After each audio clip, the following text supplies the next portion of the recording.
High friends welcome to my YouTube channel. আপনারা সবাই Nancy তেগির নাম শুনেছেন। নিজের ডিজাইন করা পোশাকে কান ফেস্টিভ্যাল মাতিয়েছেন ন্যান্সি তেগি। ফ্রান্সের ৭৭তম কানস ফিল্ম ফেস্টিভ্যালে নিজের তৈরি পোশাকে কানের রেড কার্পেট মাতিয়েছেন ভারতের ফ্যাশন ইনফ্লুয়েন্সার ন্যান্সি তেগি। কানের রেড কার্পেটে গোলাপি রঙের পোশাকে সকলের নজর কেড়েছেন এই তরুণী। বড় বড় তারকাদের ভিড়ে এক সদ্য প্রস্ফুটিত কুঁড়ির মতো সবাইকে মুগ্ধ করেছেন। তাকে নিয়ে রীতিমতো সাড়া পড়ে গেছে নেটপাড়ায়, এমনকি বি টাউনের সেলেবরাও তাকে নিয়ে আলোচনা করেছেন।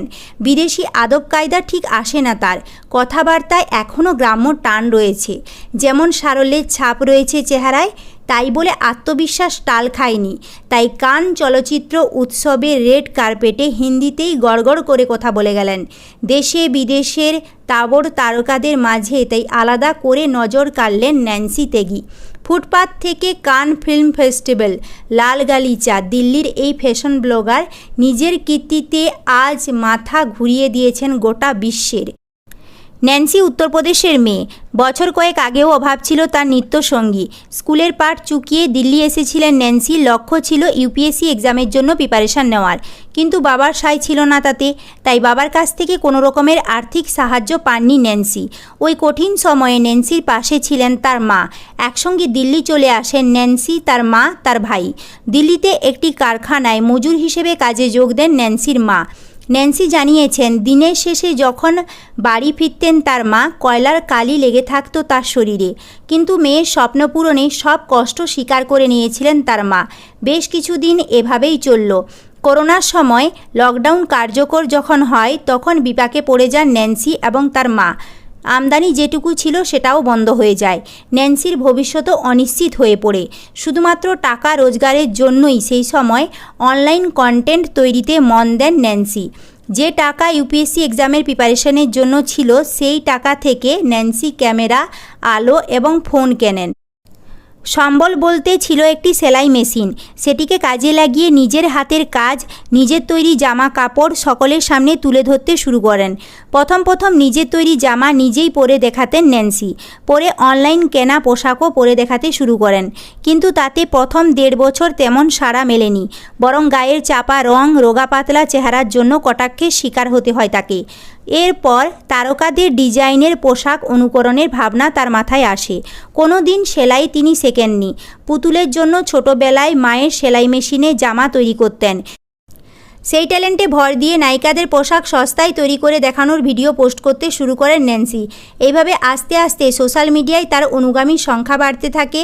বলিউড তারকারা যে ডিজাইনার পোশাক পরতেন, দিল্লির অলিগলি থেকে একই রকমের কাপড় কিনে এনে রেপ্লিকা তৈরি করতে শুরু করেন ন্যান্সি।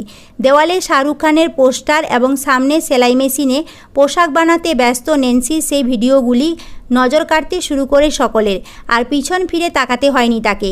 কানস ফিল্ম ফেস্টিভ্যালে যে পোশাক পরে গিয়েছেন ন্যান্সি, সেটাও তার নিজের তৈরি করা। দিল্লির অলিগলি থেকে কেনা কাপড় দিয়েই তৈরি। তাই ন্যান্সিকে ভালোবাসায় সকলে ভরিয়ে দিয়েছেন। ফ্যাশন এবং ডিজাইন নিয়ে তার চিন্তাভাবনার বহিঃপ্রকাশ কান চলচ্চিত্র উৎসবকে একেবারে মাতিয়ে দিয়েছে।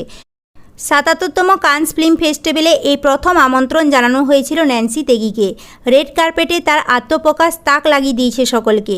প্রথম দিন নিজের বানানো এক গোলাপি রঙের তুলতুলে গাউন পরে কানের উৎসবে রাজকুমারী সাজে ধরা দেন ন্যান্সি। কানে 1000 মিটার কাপড় দিয়ে তৈরি গোলাপি র্যাফেল গাউনে তাক লাগালেন তিনি। ন্যান্সির 1 মাসের পরিশ্রমের সফল এই ড্রেস, যার ওজন ছিল 20 কেজি। কোনো নামি দামি ফ্যাশন ডিজাইনার নয়, নিজে এই পোশাক ডিজাইন করেছেন ন্যান্সি। কাপড় সেলাইও করেছেন নিজে। ন্যান্সির এই প্রতিভা অজানা নয় তার লক্ষ লক্ষ ফলোয়ার্সের কাছে। তাবড় ডিজাইনার পোশাকের ভিড়ে আলাদা করে নজর কেড়েছিল এই অফ শোল্ডার গাউনটি, যা ন্যান্সি নিজেই তৈরি করেছিলেন। দ্বিতীয় দিন একটি চকচকে লেভেন্ডার শাড়ি পরে হাজির হন তিনি। ত্যাগীর দ্বিতীয় পোশাকেও সকলের চোখ ধাঁধিয়ে গিয়েছে কানের অনুষ্ঠানে। অভিনব ডিজাইনের এক শাড়িতে তাকে দেখা যায়। শাড়ির ডিজাইনের আদলে তৈরি করা পোশাকটিতে রয়েছে কিছুটা ওয়েস্টার্ন টাচ। এই পোশাকটিও তৈরি করেছেন ন্যান্সি।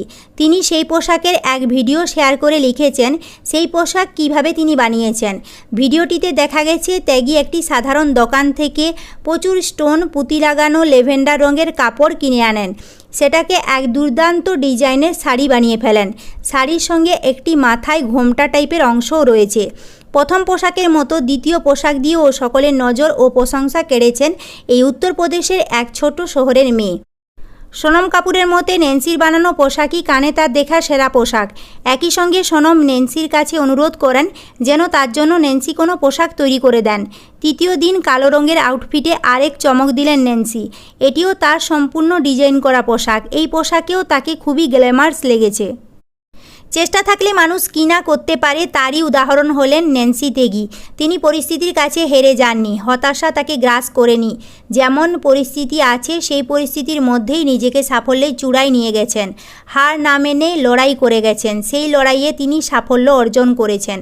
আজ শুধু ভারতে নয়, বিশ্বের সবাই তাকে এক নামে চিনে গেছে। তিনি নিজেই বলেছেন তিনি স্বপ্নেও এত কিছু ভাবেননি, স্বপ্নের থেকেও তিনি বেশি পেয়েছেন। আজ সেলিব্রিটিরা তার ডিজাইন করা পোশাক পরতে চাইছে। ন্যান্সির চেষ্টার জন্যই তার এই সফলতা।